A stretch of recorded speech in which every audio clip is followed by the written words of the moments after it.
I was like, okay, enough. Now I need to learn how to DJ. There's always this misconception that like girls are just there to look hot or they don't really know how to play.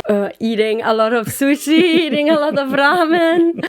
Hi, I'm Victoria. So, how was the crowd reaction when you DJ'd at the Sonic Mania last year?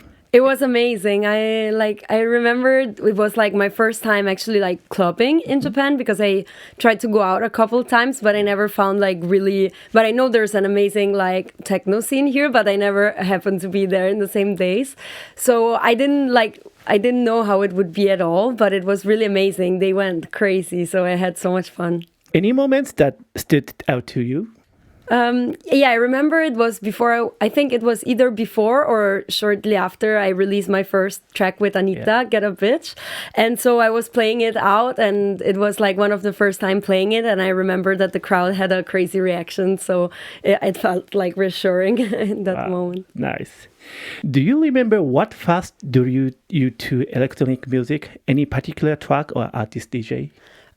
No, I think there wasn't like a particular track or even DJ. I think it was like a really like long process of discovering, because I started going clubbing when I was about like 14 or 15 years old in Rome, and I had a lot of friends that were DJs or they were organizing like rave parties and stuff. So that was kind of my first approach to it. But at first it was for me more about like partying, and I wasn't so into the music at the time. But then it like developed in the years for me, and I started like finding specific DJs I liked or specific clubs that I liked, and then I started also going to Berlin quite a lot and fell in love like with the club scene there, and like learned a lot more about it. So it was really a process through the years. Okay, thank you. So what made you decided to start DJing? How did you that fit alongside your band work?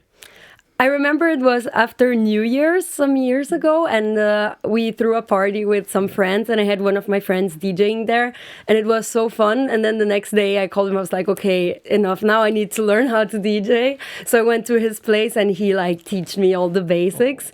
And then that same day I went to the music shop to buy like a small deck.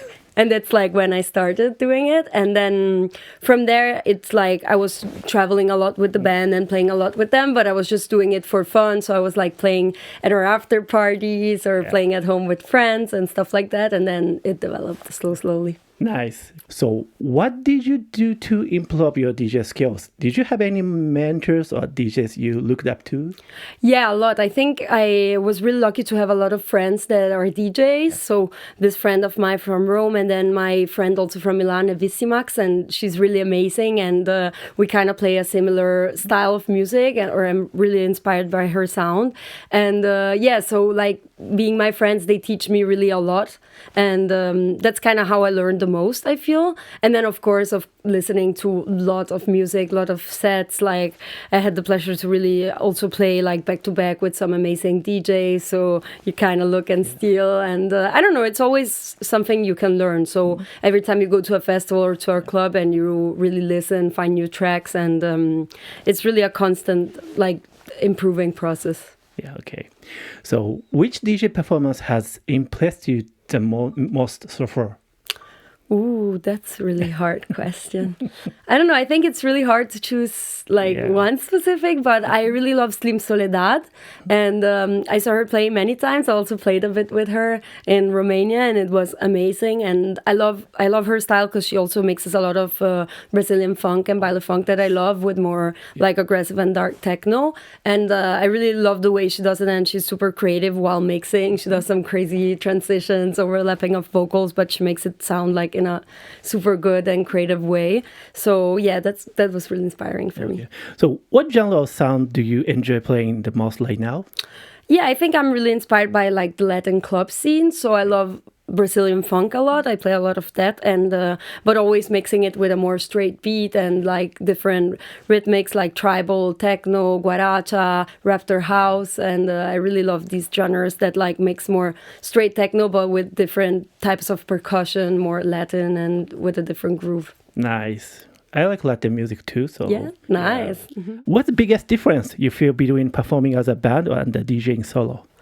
I think the biggest difference is that with the band, we play kind of the same set every night, of course, while with DJing, you change like constantly every night, and on the spot, you just improvise and see how the crowd's responding. And there's a lot of more factors to like observe. So it like depends what time you're playing, who's the DJ playing before you, what's the club you're playing at. So you have to like hold all these things in account when you do your digging for the tracks and stuff like this. So it's something that really changes every time, and I love that. Okay. I had read your interview before that you said that you can play bass even when you sleep. Yes, That's true. That's true. Yes, I mean, we've been playing for so many years, so all of our songs I know like really in my sleep. Okay, thank you. Do you plan your DJ set ahead of time, or do you prefer to improvise based on the crowd?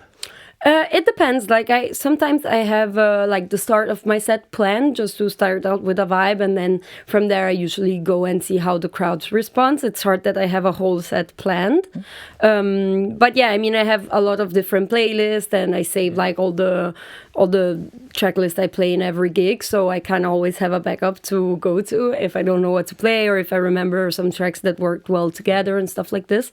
But yeah, I improvise a lot on the spot, so that's mainly what I do. Okay. So what's the most memorable moment or mishap that happened during a DJ set on tour?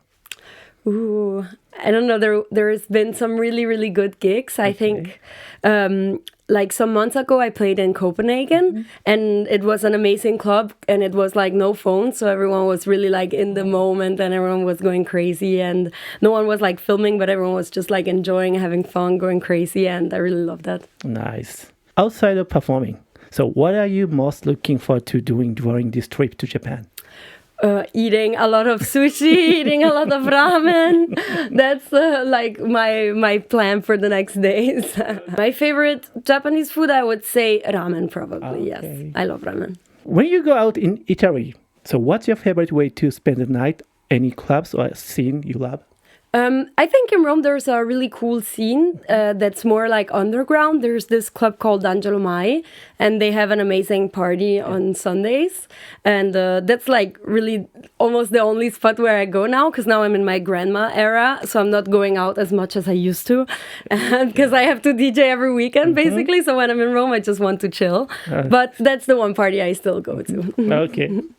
So what do you think could help create a scene where more female DJs can sleep?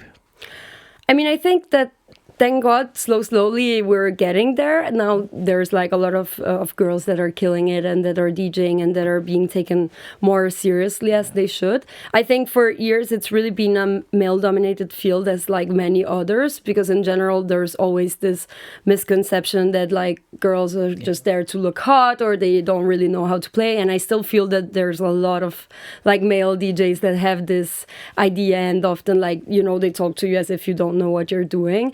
And I think that on so many things, there's, I don't know, this idea that if a girl is confident, if she's looking hot, if she's dressing up or whatever, then it means she doesn't know what she's doing, or that she doesn't have talent in the craft she's doing. But of course, it's not like that. And I'm really happy that there's space in this like community that's more queer, more for women. And there's really the freedom to be whoever you want to be, and you can express yourself, and you get taken seriously, and people can appreciate also your skill and what you're doing. Okay, thank you. Thank you.